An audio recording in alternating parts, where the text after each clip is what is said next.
This morning we are speaking to Stuart Bousel, playwright, director, actor extraordinaire, who is now directing Exit the King by Ionesco, which will be showing at the Exit Theater in San Francisco until April 7th. Hello, Stuart. Hello, Sarah. How are you doing today on your beautiful day off? My day off that still has 4 hours of rehearsal in it. Yes. So I'm doing great. I'm drinking English breakfast tea in my pajamas right now. I am also drinking tea in my pajamas right now, so this is perfect. Tea in our pajamas with Stuart. Excellent. So Stuart, before we get into this play that's up right now, and congratulations on the stellar reviews, by the way.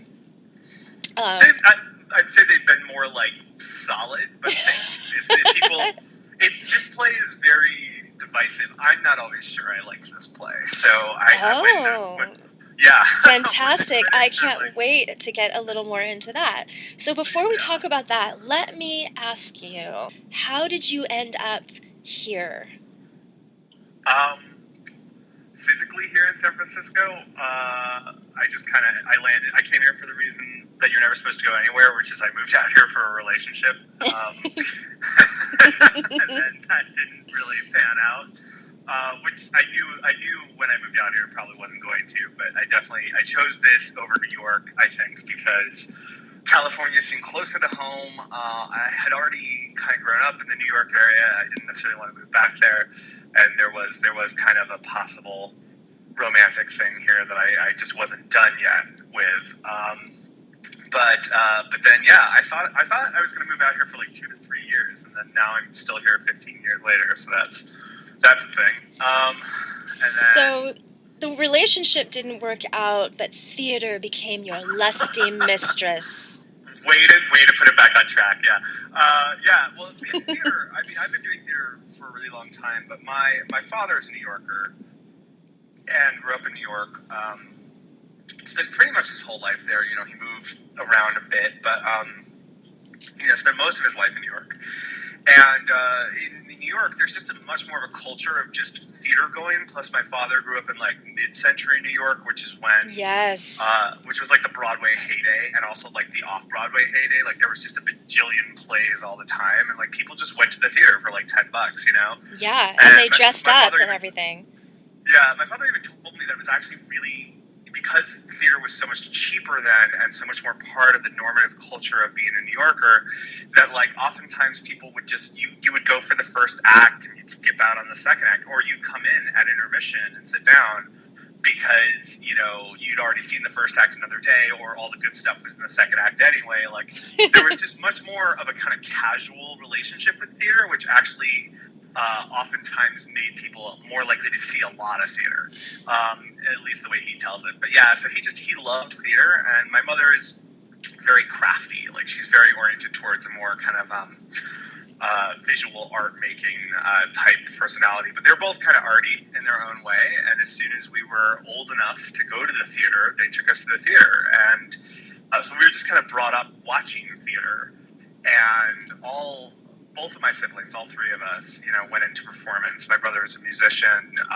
My sister is an actress and a costume designer and a singer. And, I think I was most attracted to the storytelling aspect of it because I just happen to really like how you can see things in your mind. Your mind can be projected on stage, and then the audience kind of can place themselves inside this sort of avatar that they see on stage in front of them. Yes, it's like I like that aspect of theater, but I mean, it's not. I definitely would say that I'm also still drawn to other types of storytelling. I mean, like almost every writer I know, I've been working on a novel for like a million years. Right. So it's not just theater, but theater is definitely my first love. Yeah. So in regards to the play, I love nothing more than a mid-century revival of absurdist theater. Who doesn't love that? I'm not sure I do, actually. But that's actually part of what made this whole process interesting is, part of what we do as you get older in your career, if you don't continue to try new stuff, and maybe stuff that doesn't necessarily appeal to you, or that you don't think of as your primary wheelhouse. Like, I think you get really stale. So a huge part of doing this show was kind of going on a bit of a wing for me. So tell me about this relationship with Exit the King. Well, so Exit the King was chosen by Christina Ogello, who is the artistic director of the Exit Theater, which is where it's playing, and where I have been fortunate enough to be a resident artist for a very long time. I'm not even quite sure when that relationship officially began, if it ever did. I think one day we were just like, yeah, this is where you are. But she approached me. I directed Christina in a couple projects, and we had a good rapport, and she said the Exit Theater has a long-standing relationship with Ionesco. If you go into her office, there's actually a bunch of framed letters that she and Ionesco exchanged when she was, in her 20s or 30s, and so right before he died, actually. And wow, for her, she really wanted to do the show. She'd seen the Broadway production with Jeffrey Rush and Susan Sarandon. It was amazing. And Lauren Ambrose was in that too, who I think is just incredible. And one of the saddest things is that I often have to explain to people who Lauren Ambrose is, which makes me really sad. Right. The show, she'd seen it in New York. She wanted to do it. It was kind of time for the Exit to do one again. She felt like, hey, like this is we haven't had one for a while, and so let's put on something by Ionesco, and would you be interested in doing this, Stuart? Was kind of the next stage of that conversation. Like, I was the first director she approached because she felt like I had kind of more or less become the resident director at the Exit Theater. We also had Ariel Kraft, but Ariel Kraft has now moved on to Cutting Ball, where she's the artistic director, which is very exciting for her. She's moved on to a really awesome opportunity, and so I think, when Christina was shopping around for directors, it was probably either me or Ariel from her perspective, and she asked me to do it, and at first I was like, I don't really do Ionesco. Like, that was kind of my initial response, and Christina said, okay, well, I respect that. And then I said, let me read the play. So I read the play, and I thought, you know what, if there's one Ionesco I would do, this is it. Yes. This is the one play I would do by him. I would probably do Bald Soprano too, though maybe not. I mean, I think the reason why Bald Soprano is appealing to me is because it makes fun of English living room dramas, and I love English living room dramas. And so because I love English living room dramas, I would also be the first person to point out why they're kind of universally ridiculous. But which I feel that Bald Soprano does. But my problem with Bald Soprano has always been that I feel like it goes on just a little too long, which is kind of Ionesco's thing. Everything he does goes on just a little bit too long. And even with Exit the King, he actually suggests cuts. Like, when you get the script, he actually suggests about probably what amounts to about 25 minutes of cuts throughout the text, because even he recognizes it goes on a little too long for its own good.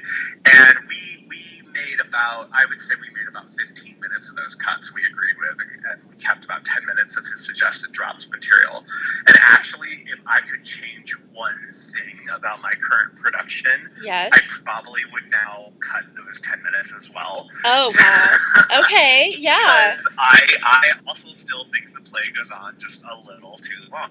And that's kind of the point that he's making, though. Like, our struggle with death, our struggle with how to accept death as inevitable, is something that goes on longer than it probably should for something right. that we really don't have a choice about. And I get that, and I think that is brilliant, and I think that is noble, and artistically it's a big thing. I'm not sure that I love that as an audience member. Oh.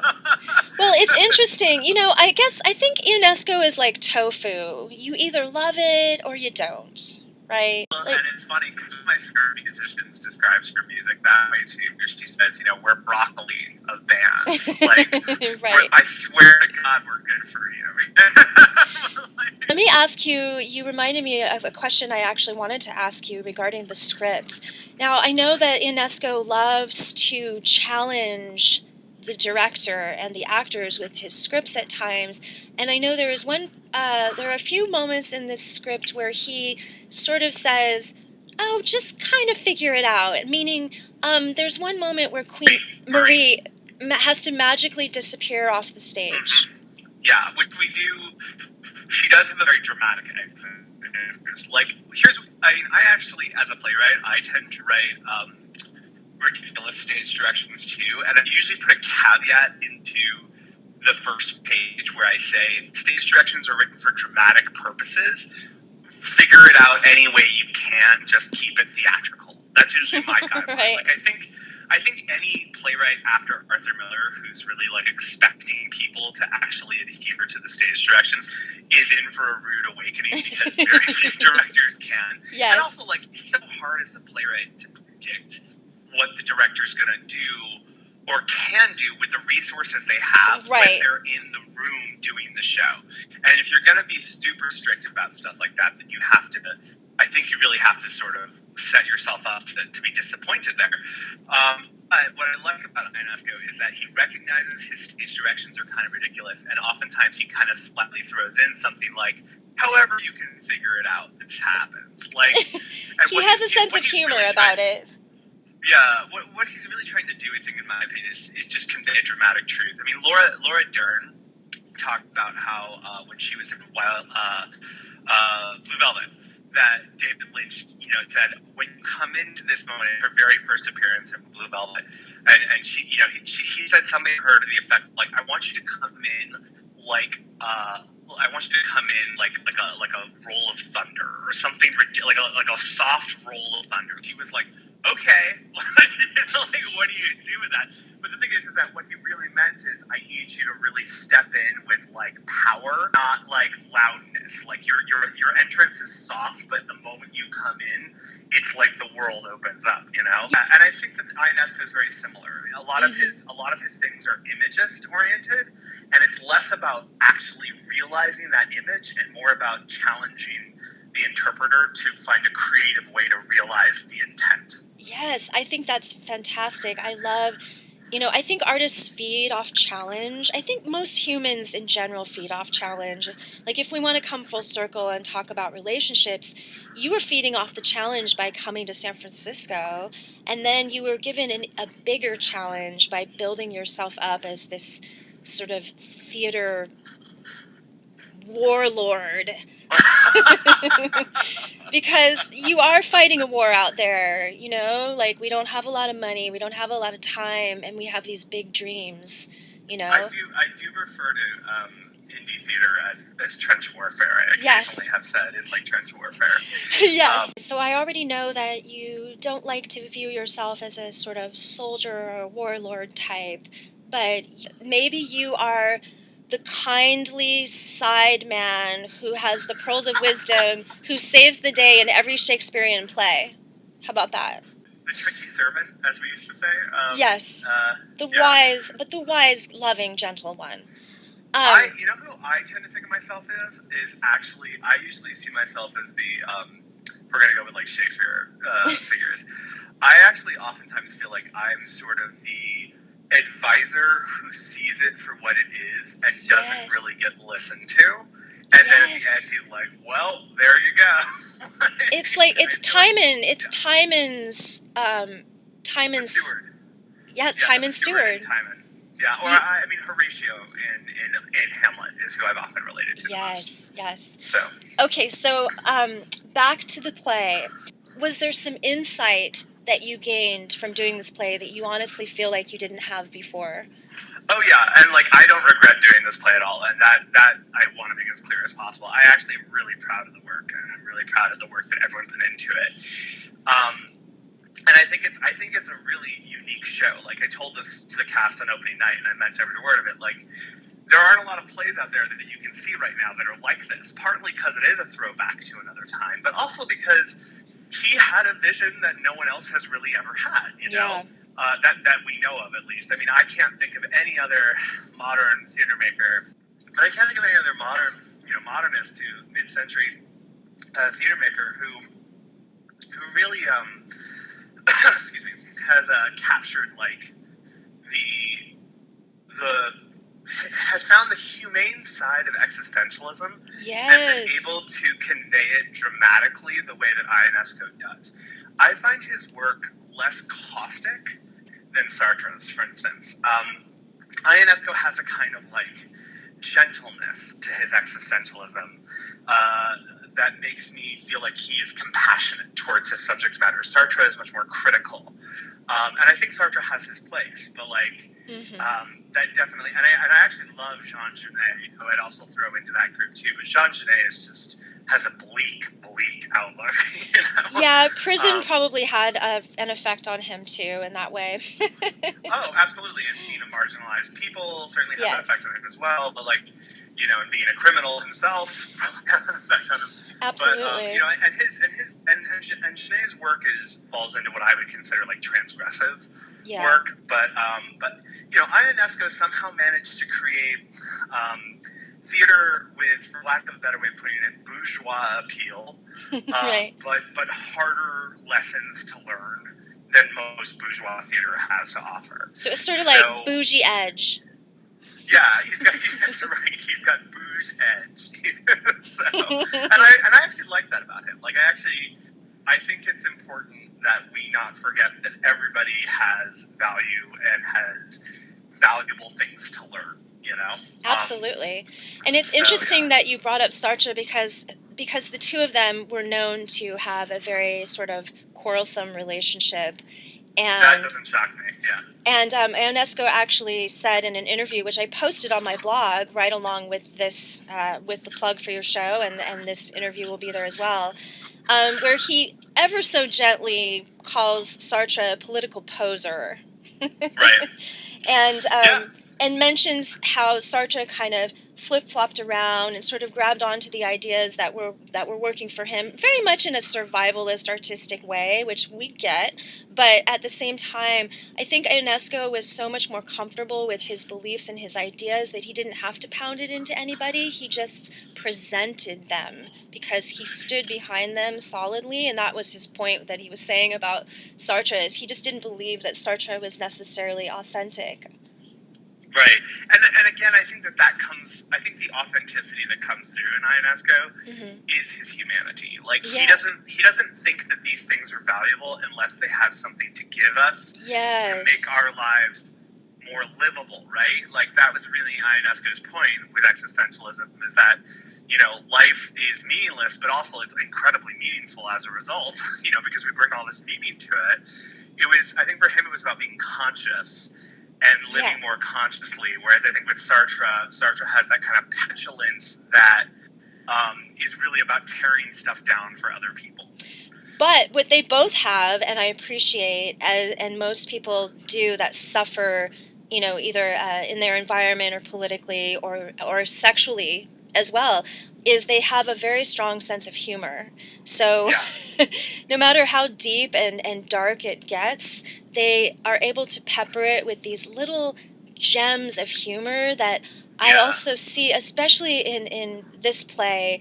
It's when you can find those little nuggets of humor and really work them, it just makes the whole thing just blossom into this amazing experience. Well, I think the difference is this. You know, I think Sartre is actually like dripping with irony, and irony can sometimes be very, very funny. With Ionesco, the humor to me comes out more of the recognition of the sheer ridiculousness of everything. Like, and the example I use is this. Like, this sounds so funny, but this is what this play means to me. So, like, perfect. A couple of years ago, I was just going through a bit of a rough patch in my life, and like, I've been kind of doing some like really heavy drinking at the time, and I was just I've been using, you know, it's just been a little bit more self-medicating than I should have been, and I knew that there was kind of a problem, and so I went back to therapy because I was like, this is not who I want to be.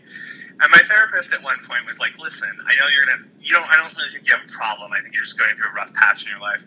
But I would like you to attend a couple group harm reduction meetings. And I was like, sure.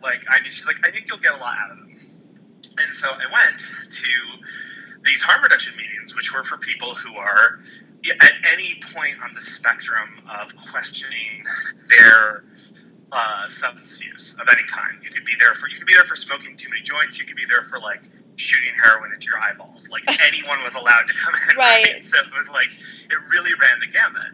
And I'm like sitting there, like listening to these people share kind of what happened. And, you know, and for the most part, it really worked because it actually helped me realize how much more in control of my life I actually was. Yes. Like, you know, like I was like, oh my God, these are people who are like, you know, and it was a good perspective. warning. It was like, don't become one of these people if you can help it, right? Like, yeah. But also, like, there was this one day, and this was kind of the day that I knew I was better, if that makes sense. Like, because I had been down on myself about, like, you know, like, oh, whatever, I missed a day at work. And so, I basically, because what I was struggling with was this idea that I wasn't always going to be as strong or as productive or as perfect as I could be. You know, it's been really hard for me sometimes to accept my own limitations. And so the real problem for me was not so much that I was drinking too much or whatever. It was, the real problem was that I was so down on myself for doing it that I was running the danger of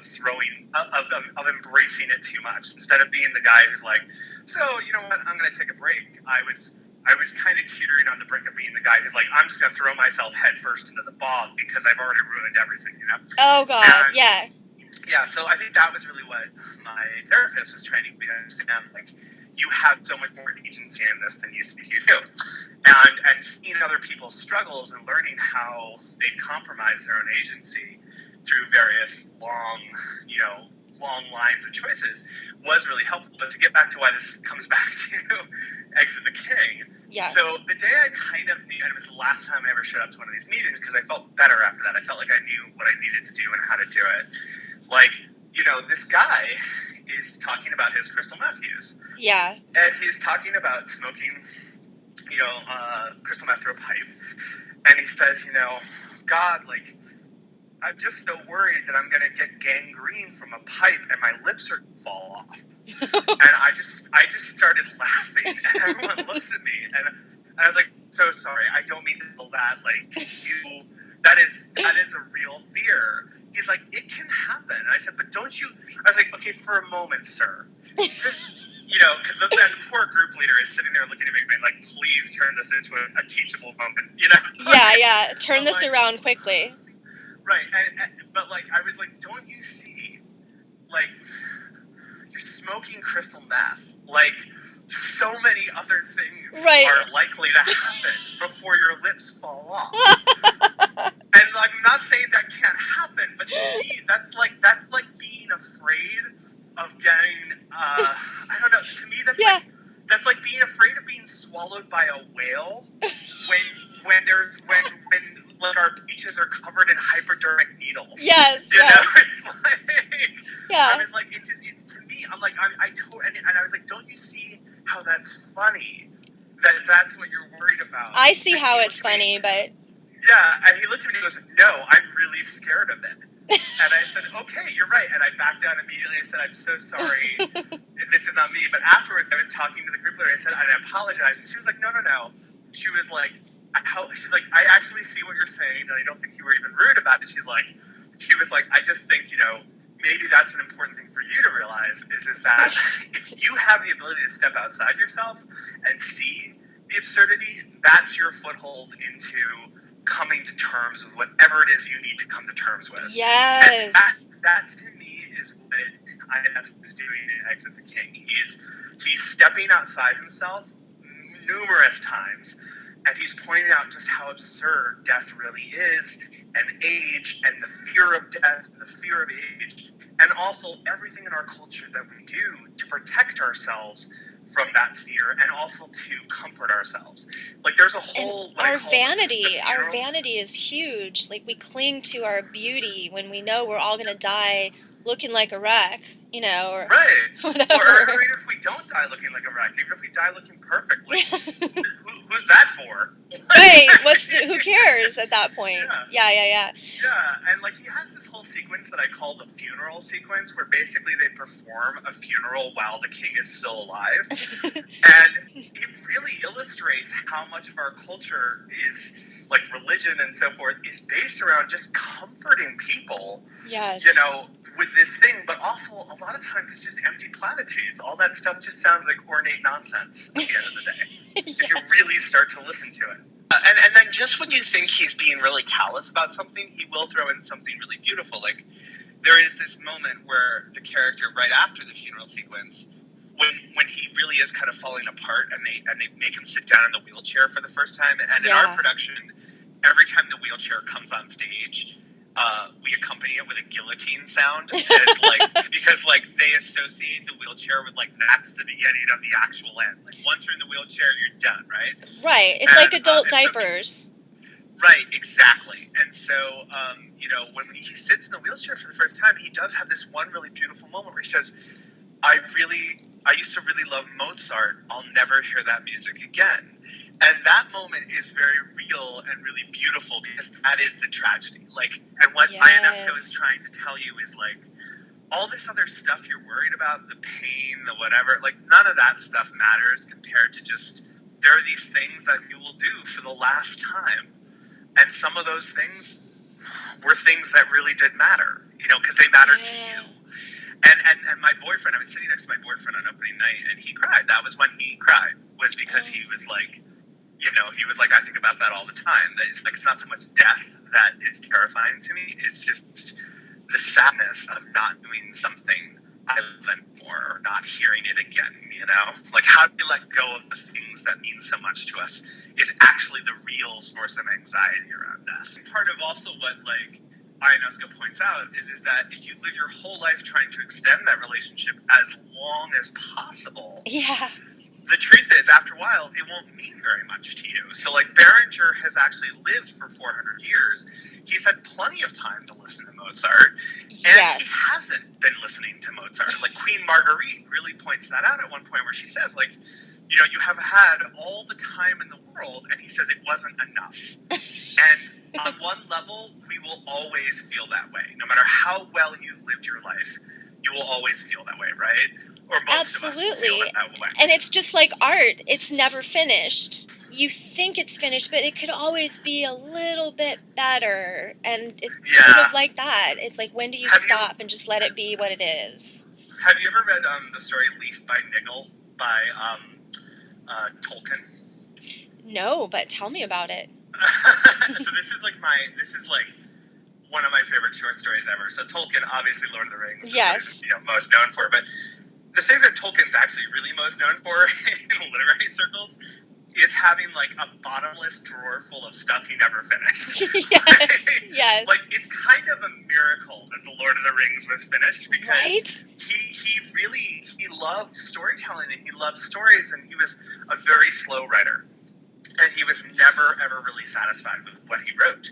So he was also a heavy reviser. And that's how, since he's died, we've had 3 novels published, that are essentially written, but he just never felt like they were good enough. And, and he has this short story that was published during his lifetime, which is just this lovely story about this guy, an artist named Niggle, who is trying to paint, he sets out trying to paint the perfect leaf.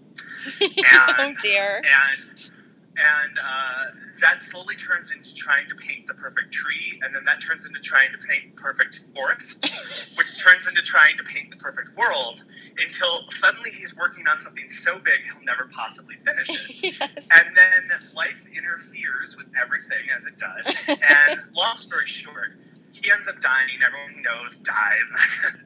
And a storm destroys his huge canvas, except all that's left is one little section which perfectly illustrates a perfect leaf. And these 2 guys are walking in a field near the ruins in his house, and they find it, and they put it in the local museum with a little placard that says Leaf by Niggle, and it becomes the only thing of his to ever get into a museum, and it's actually the thing he started out trying to do, but lost sight of, And I find that story deeply, deeply funny, and also incredibly sad. But so relatable.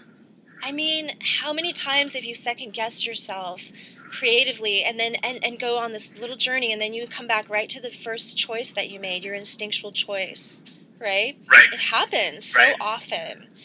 So, okay, so let's wrap up this interview. This one more question is, and this is something that I've always been curious about, especially with you, but other people as well.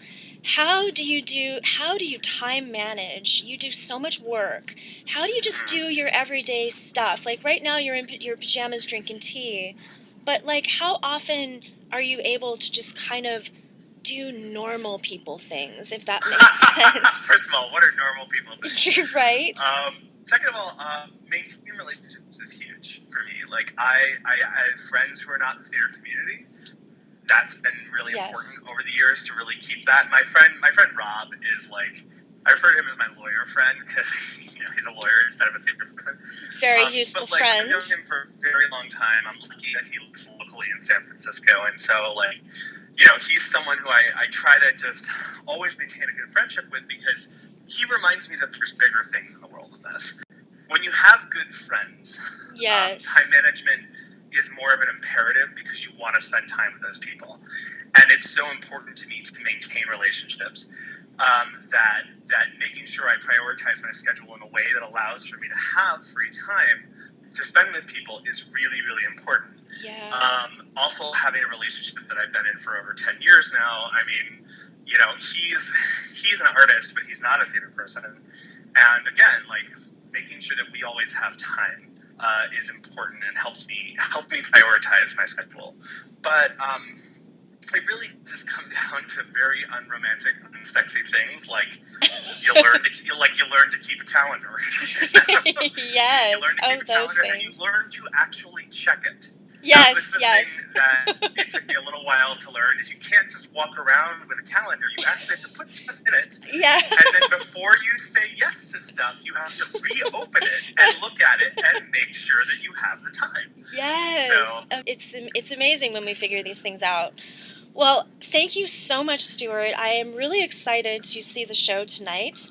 I'm excited to see all of it coming together. I know that Marjorie worked on some of the movement for the show, which I think is crucial because this show it's almost, I don't want to say dance theater, but there is so much physicality to it that brings there was a moment early in rehearsal where I just was watching. I was blocking, and I said, "You know what? There's someone who can do this so much better than me." And I immediately turned around to Christina and said, "Do we have a budget to hire Marjorie?" Yes. I was really glad Marjorie could work on this. Her work is super valuable to the show. And I want to say that you both are super valuable to me, not only as peers in theater, but also as what I would consider friends. I've known you both for many years. You were one of my first theater love interests. I know, it's true. Yeah. You were my last. And, right, I mean, that was such a rare moment to meet you as an actor because that really wasn't what your hat normally was. And I'm very rarely cast as romantic leads when I am an actor, so it was a rare moment of having a leading lady in a show. Such a funny moment. But I really appreciate you taking the time to talk about you and the show, and I'm looking forward to seeing what you do next. So thank you so much, Thank you so much Stuart. for talking to me, Sarah. Okay, bye. Bye.